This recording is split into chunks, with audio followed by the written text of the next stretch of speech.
Hi friends, it's Katie, and today I thought I'd talk you through what I'm wearing to work because you never know, a little style tip might inspire you today, tomorrow or next week.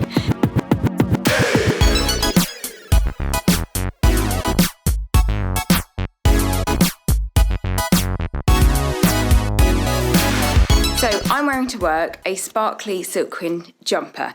Now, you could be thinking, oh my gosh, never wear that to work. But I want to explain ways that you could wear perhaps a jumper you're saving for best, or a top that's a bit more sparkly and you haven't got the confidence, ways you can dress it down.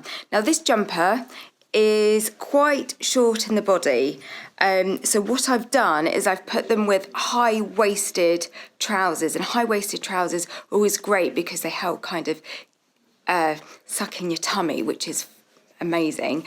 And also I've put a shirt underneath, and the shirt just helps lengthen the body, but it also helps disguise if you're feeling a bit tummy conscious. Now the obvious thing would be to put a white shirt underneath this, but by thinking about adding like pops of colour under a jumper, it just will make the jumper seem a touch more different, and it may push you out of your comfort zone. So if you're not one for enjoying wearing colour, you could wear a black jumper or a grey jumper, but put a coloured shirt underneath just to help increase your colour confidence.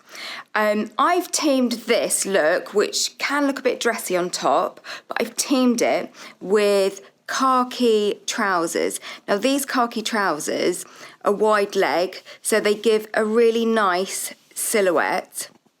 And you'll see the bottom of them, they've got a frayed edge, so they look a bit kind of worn out and very casual.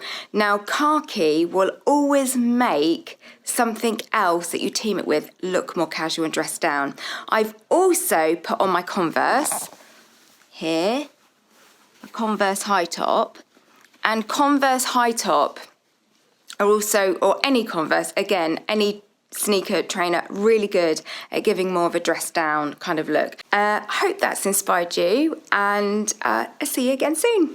Bye, have a good day.